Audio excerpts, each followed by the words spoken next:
Okay. In previous class we have discussed about the series combination और उस series combination की मैंने आपको कुछ प्रॉपर्टीज़ बताई थी कि सीरीज कॉम्बिनेशन में जो वो करंट क्या होता है और वोल्टेज क्या होता है।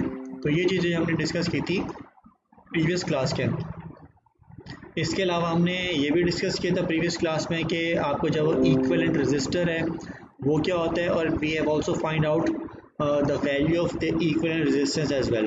इक्विवेलेंट रेजिस्टेंस की आपकी जो वैल्यू है वो भी जो वैल्यू है वो हमने फाइंड की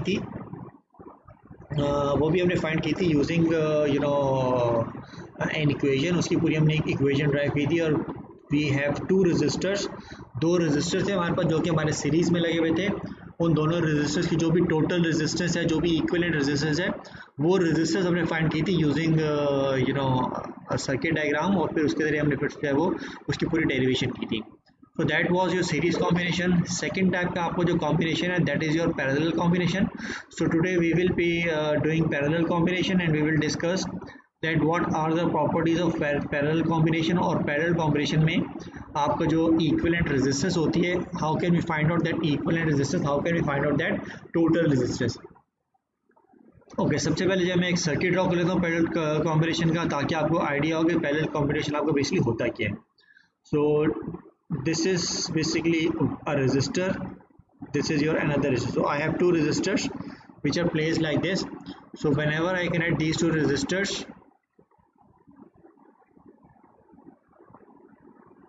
okay, we will be connecting these two resistors with a wire like this।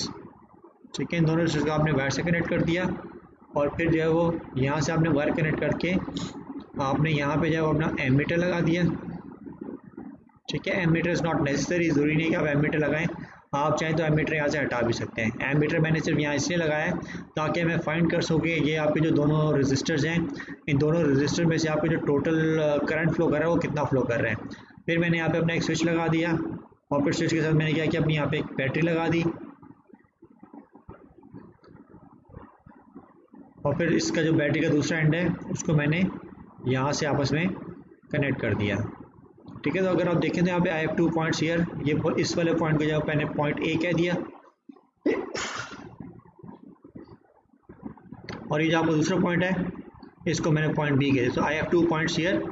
मेरे पास ये जो रेजिस्टर है इसकी वैल्यू जब आपके पास R1 मैंने कह दिया, और ये जो दूसरा रेजिस्टर है इसकी वैल्यू को मैंने R2 कह दिया। सो इस तरीके से मेरे पास दो रेजिस्टर हैं। I have a battery, battery का जो वोल्टेज है उसको मैंने V कह दिया कि बैटरी का जो वोल्टेज आपका वो बैटरी वोल्टेज V है। स्विच है, स्विच आपका जब ओपन है तो स्विच आपका जब ओपन है then this circuit is an open circuit, और जब आपका ओपन सर्किट होता है तो करंट फ्लो नहीं करता, तो आपका कोई करंट फ्लो नहीं करेगा इसमें। लेकिन आप जैसे ही स्विच को क्लोज करेंगे, मैंने you switch is close, then the current will start flowing. Current आपको जो है वो हमेशा पॉजिटिव टर्मिनल से निकलता है। So current will start flowing from the positive terminal, this current will flow through the ammeter, the ammeter will show you the reading that what is the current, जो कि आपका यहाँ से जब फ्लो कर रहा है तो एमीटर जो आपका है वो करंट की आपकी जो वैल्यू है वो वैल्यू आपको बताएगा। When this current reaches this point A, when this current reaches this point A, then this current has to ways to flow. It can either go through R1 or it can go through R2. Then what will this current do? This current will divide itself. तो current आपको जब अपने आप को divide कर लेगा, part of that current will flow through R1, और उस करंट को जो कि R1 से फ्लो कर रहा है I have given it the name of I1, उसको मैंने I1 का नाम दे दिया। Part of this current will flow through R2, और जो करंट मेरा जो वो R2 से फ्लो करेगा उसको मैंने नाम दे दिया I2 का। सो इस तरीके से ये जो मेरे दोनों करंट है, दोनों करंट मेरे यहाँ पे डिवाइड होंगे पॉइंट ए पे आने के बाद। Then I1 will pass through resistor R1, I2 will pass through resistor R2. When these two currents will come together at point B, ये भी दोनों करंट आपके पॉइंट बी में आएंगे, तो then they will add up again, और add होने के बाद दोबारा से what they will do, they will again become current I। ठीक है, यानी कि जो करंट मेरा यहाँ से बैटरी से निकला था, मेरा बैटरी से करंट I निकला था, वो करंट मेरा पे डिवाइड हो गया I1 और I2 में when it is flowing through the resistors, और फिर जब वो आपके रेजिस्टर से करंट फ्लो हो गया तो पॉइंट बी पे फिर आपके दोनों वायर्स आपकी दोबारा आपस में ज्वाइन है, तो पॉइंट बी पे क्या हुआ, दोनों करंट जो आपके I1 और I2 थे दोनों करंट आपके दोबारा से कंबाइन हो गए, और वो दोबारा कंबाइन करके दोबारा से they have made current I here. तो ये जो आपका this is how a current flows through a parallel combination. तो पैरेलल कॉम्बिनेशन की आपकी आइडेंटिफिकेशन अगर आप देखें तो पैरेलल कॉम्बिनेशन की आइडेंटिफिकेशन आपकी यही है कि parallel combination is that combination in which the current divide. तो इसमें देखेंगे कि आपको जो पॉइंट ए है, पॉइंट ए पर करंट आपको जो है वो आके डिवाइड हो जाता है। This is your parallel combination. Okay, now let's discuss this properties. Parallel combination की जो है सर्टेन प्रॉपर्टीज हैं, ठीक है। फर्स्ट प्रॉपर्टी ये होती है एज यू कैन सी, मैंने अभी आपको एक्सप्लेन किया, in a parallel combination the current divides.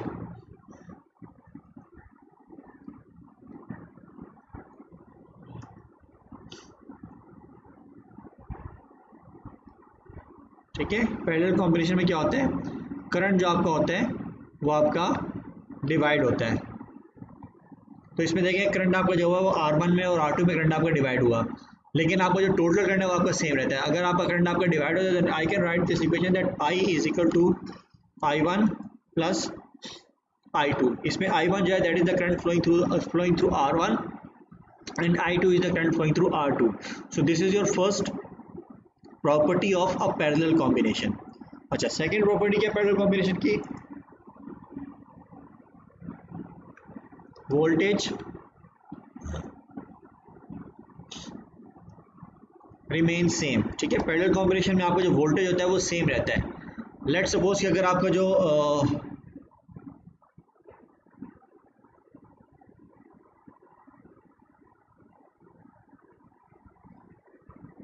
V1 है, ठीक है, लेट सपोज कि आपको जो R1 है, R1 के अक्रॉस जो वोल्टेज है वो मेरा V1 है, और जो R2 है और उसके अक्रॉस मेरा वोल्टेज है V2 है।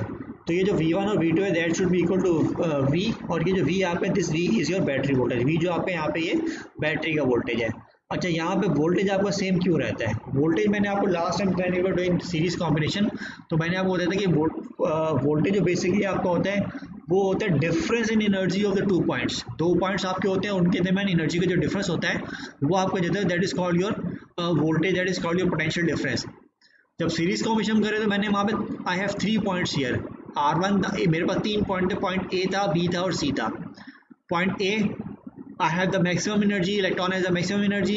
Point B पे electron has lost some energy while passing through R1, तो उसके पास वहाँ पे एनर्जी थोड़ी कम थी, और जब वो इलेक्ट्रॉन आपका पॉइंट सी पे पहुंचा था तो उसके पास एनर्जी जो थी वो थोड़ी और कम हो गई थी, since now it has pass through R2 as well. लेकिन इसमें देखें क्या हो रहा है, इसमें both R1 and R2 are connected across the two same points. R1 जो है that is connected between A and B, R1 A और B के साथ लगा हुआ है, और जो R2 है this R2 is also connected between A and B। R2 भी जो है वो A और B के दरमियान लगा, यानी कि both these resistors are connected across two same points। तो अगर आपके पास दो सेम पॉइंट्स हो तो दो सेम पॉइंट्स का तो एनर्जी डिफरेंस वो तो सेम होता है ना आपका। तो since there is the same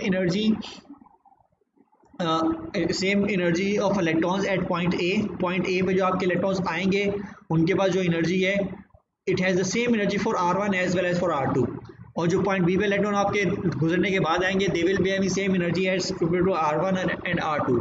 तो एनर्जी का डिफरेंस जो आपको यहाँ पर होगा that energy difference will be same. तो यू कैन से कि आपका जो पैरेलल कॉम्बिनेशन होता है, पैरेलल कॉम्बिनेशन में R1 पे जो वोल्टेज है वो आपका V के बराबर, और R2 का वोल्टेज वो भी V के बराबर है, और that is equal to this battery voltage. ठीक है, सिंस ये बैटरी के साथ आपके पैरेलल में लगे हुए हैं, बैटरी के साथ पैरेलल में लगे हुए हैं, इसलिए ये जो है वो बैटरी वोल्टेज V के बराबर है। इसके बाद जो नेक्स्ट हमारा सर्किट होगा that will be a composite circuit, that will be a hybrid circuit, जो कि आपका सीरीज प्लस पैरेलल दोनों आपके होंगे। तो उसमें जो वोल्टेज आपको होगा वो बैटरी वोल्टेज के बराबर नहीं होगा। ठीक है, तो ये तीन आपने यहाँ पे याद रखनी है कि अगर आपको simple parallel, this is a simple parallel combination, if you have a simple parallel combination जिसमें आपका दो रेजिस्टर है R1 और R2 which are connected to a battery V, तो जो भी बैटरी का वोल्टेज होगा V, वही वोल्टेज है वो आपका R1 के क्रॉस होगा, वही वोल्टेज आपका R2 के क्रॉस होगा। अच्छा, इसको हम कैसे यू कैन से प्रूफ कर सकते हैं या यू कैन से आइडेंटिफाई कर सकते हैं?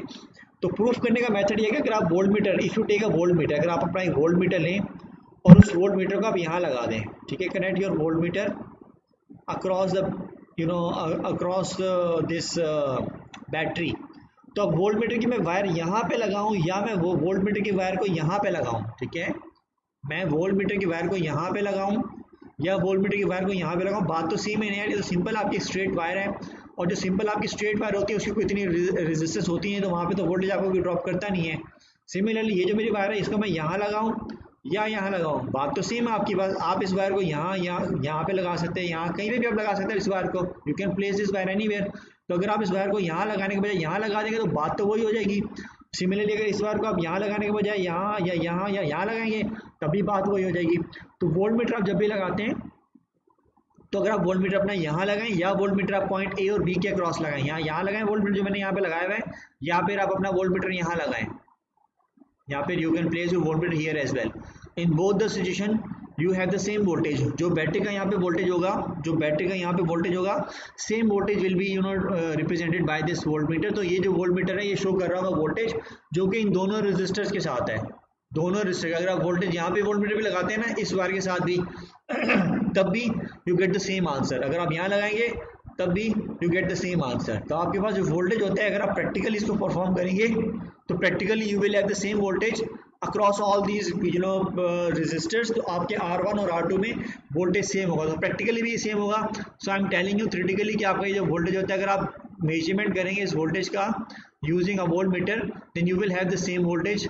आपको जो है वो सेम वोल्टेज मिलेगा R1 के अक्रॉस और R2 के। तो उससे फिर मैंने क्या किया, मैंने अपनी इक्वेशन लिख ली।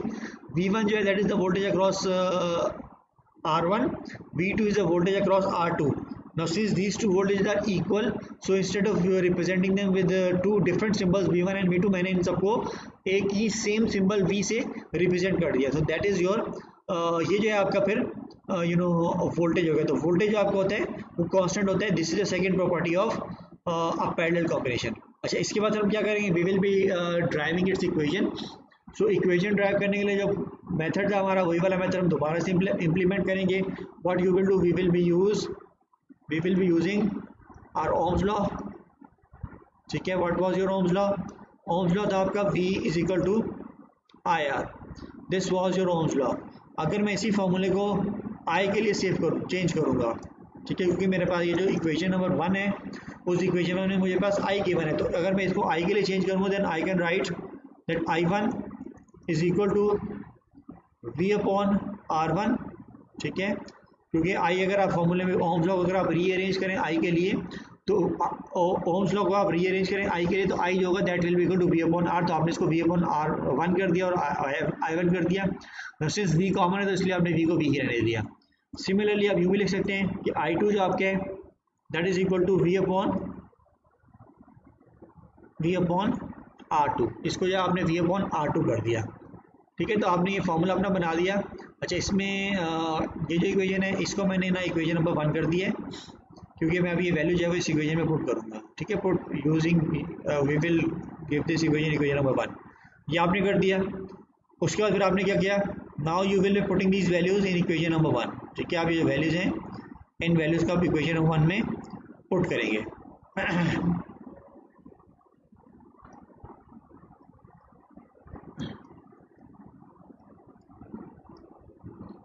ठीक है, putting the values of I1 and I2 in equation number 1। तो I1 और I2 की वैल्यू आपने इक्वेशन नंबर 1 में पुट कर दिया। इक्वेशन नंबर 1 क्या थी आपकी? इक्वेशन नंबर 1 थी y is equal to I1 plus I2। I1 के आपके पास I1 था आपके पास V अपॉन R1, तो आपने V अपॉन R1 कर दिया, प्लस I2 क्या था आपके पास V अपॉन R2, तो इसको आपने क्या किया V अपॉन R2 कर दिया। ठीक है, ये आपने इक्वेशन पुट कर दी।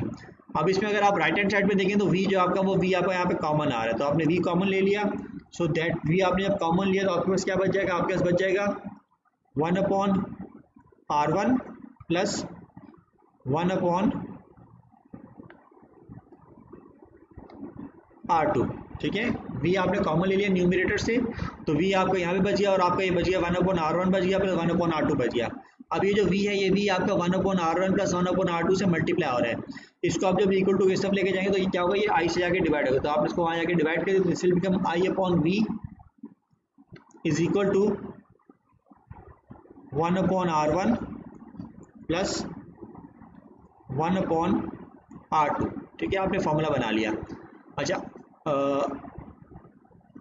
सिंस आपको पता है कि जो I होता है, नहीं सॉरी, V जो होता है that is equal to IR। This is your Ohm's law, ये आपका ओम्स लॉ है।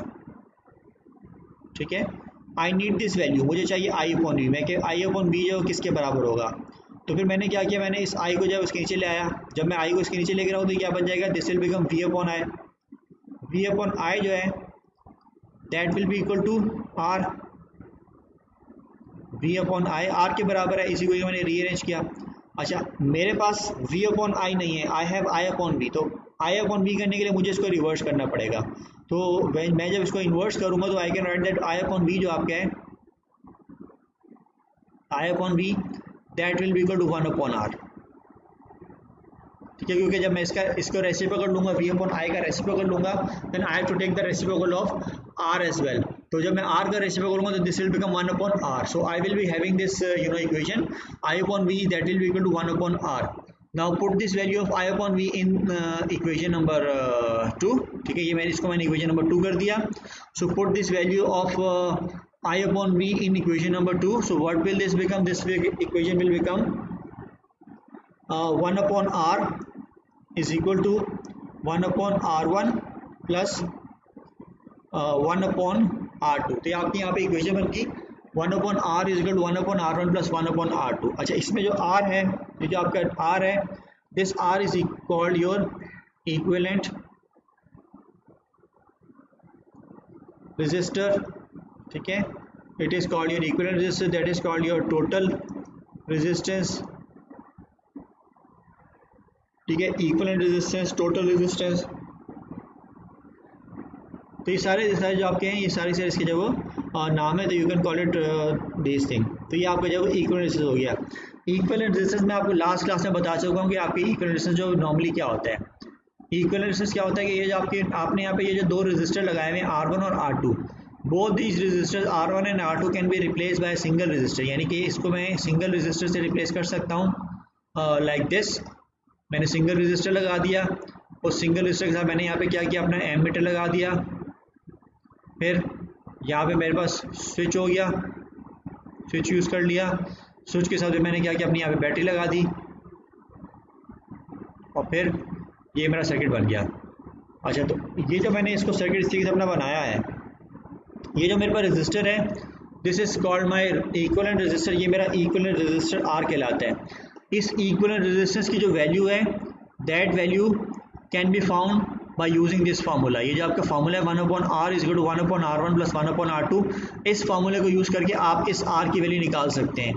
और आप जब इस आर की वैल्यू निकालेंगे तो ये इसका मतलब ये जो आर की वैल्यू है, दिस आर की the value of this R depend upon R1 and R2। R1 और R2 की वैल्यू पे ये वैल्यू ऑफ आर डिपेंड कर रहा है। यानी जो पर्पस ये दो रेजिस्टर R1 और R2 आपके मिलके कर रहे थे, वही सेम वर्क आपका ये एक अकेला रेजिस्टर करेगा। और वो जो अकेला रेजिस्टर आपका वो पर्पस कर रहा है, वो काम कर रहा है, that is called your equivalent resistor. वो रेजिस्टर आपका जो वो इक्विवेलेंट रेजिस्टर कहलाता है। So that is your equivalent resistor of a parallel combination. अच्छा this formula can be generalize as well. इसी फार्मूला को जो है मैं जनरल फॉर्म में भी लिख सकता हूँ। I can write that 1 upon R is equal to 1 upon R1 plus 1 upon R2 plus 1 upon R2 plus 1 upon R3 plus dot से लेकर यू कैन जितने भी आपके रजिस्टर आप वहाँ तक उसको लेके जा सकते हैं 1 अपॉन Rn तक। n जो आपके पास है that is your total number of register जो कि आपने यहाँ पे यूज़ किया। तो this is your general formula for equivalent resistance. अच्छा इसमें ये आपने याद रखना कि जो आपके जो पैरेलल कॉम्बिनेशन था उसमें 1 अपॉन की फॉर्म 1 अपॉन R की फॉर्म में होते हैं। You can not right this formula. ये जो आपके यहाँ पे फार्मूला है, ये जो आपके यहाँ पे फार्मूला है 1 upon R is equal to 1 upon R1 plus 1 upon R2, इसमें आप सबको उल्टा करके सबको रिवर्स करके you can not write that R is equal to R1 plus R2। This can not be written. ठीक है, ये चीज़ आप जो बिल्कुल यहाँ पे नहीं लिख सकते हैं। So this is how we will be solving our electronic circuit. और जो भी हमारा सर्किट इसमें पैरेलल सर्किट्स लगे होते हैं, मोर देन 2 सर्किट्स, तो उनको जो है हम इस तरीके से मिनिमाइज कर सकते हैं। And we can also solve those resistors by using this method. Yes, if any one of you have any question you can ask me now.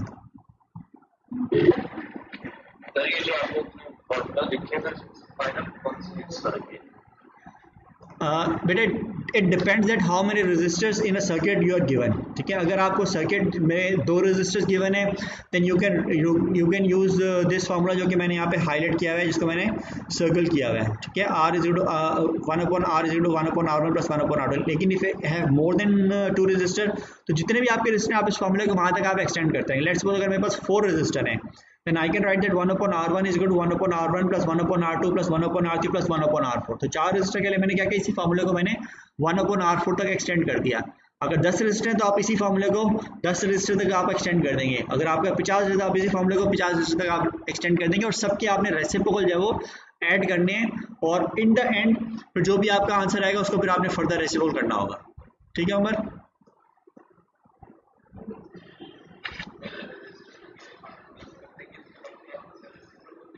जी जाहिर सी बात है, 1/R है ना, रजिस्टर की वजह से आपके डिनोमिनेटर में आएगी, तो आप पहले 1/ उसका रेसिप्रोकल कर लेंगे, और जो उसके आंसर होंगे those answers will have to be added. आपके सारे आंसर एड अप होंगे। वो तो सिंपल मैथ है, वो तो मैथ की टीचर से पूछना आपने, ठीक है। Yes, any more question anyone?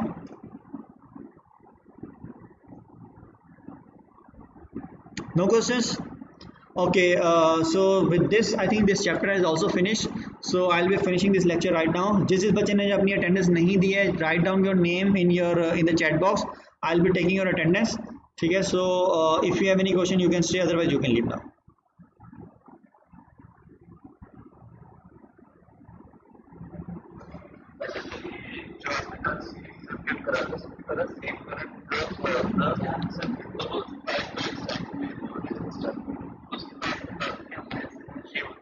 हाँ तो उसमें 3 पॉइंट थे ना लड़के, उसमें 3 पॉइंट थे ना। उसमें पॉइंट आपका अगर सर्किट को आप देखो दोबारा से निकाल के, तो उसमें 3 पॉइंट थे आपका। पॉइंट ए था, पॉइंट बी था, पॉइंट सी था। तो हर पॉइंट पे जो है वो अलग एनर्जी थी, लेकिन यहाँ पे तो आपके 2 ही पॉइंट है, पॉइंट ए और पॉइंट बी है।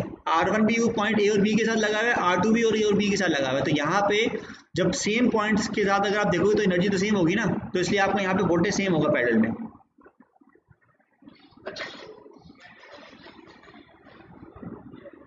नहीं, उसमें देखो, उसमें current is not dividing, current has just one path to flow. Current के पास फ्लो करने के लिए एक ही पाथ था, करंट ने वहीं से फ्लो करना, no matter what you do. यहाँ पे current has 2 path to flow, it can either flow go through R1 और it can go through R2। अब डिपेंडिंग अपॉन के उसको कहाँ पे कम रेजिस्टेंस मिलेगी, वहां से करंट ज्यादा फ्लो करेगा। अगर R1 और R2 की वैल्यू बराबर है तो करंट जो है आपका इक्वली डिवाइड होगा R1 और R2 में। लेकिन अगर R1 की रेजिस्टेंस कम है तो R1 की रेजिस्टेंस कम है तो R1 से करंट ज्यादा फ्लो करेगा, R2 से करंट कम फ्लो करेगा, लेकिन आपका जो टोटल करंट है that will always stay same, ठीक है। इसके बेटा हम न्यूमेरिकल प्रॉब्लम जब करेंगे इंशाल्लाह मे बी नेक्स्ट क्लास में we will be solving some numerical problems, क्योंकि वही आपके इंपॉर्टेंट जो कि पेपर में आते हैं। तो आपको ये जो है थोड़ा और मैथमेटिक्स जो है ना इसकी क्लियर हो जाएगी। अभी फिलहाल just you have to remember the formula and properties, कि कौन सी प्रॉपर्टी है, कौन सी चीज आपकी वो कांस्टेंट रहती है, कौन सी चीज आपकी चेंज होती है, ठीक है। Any questions? नो? ओके।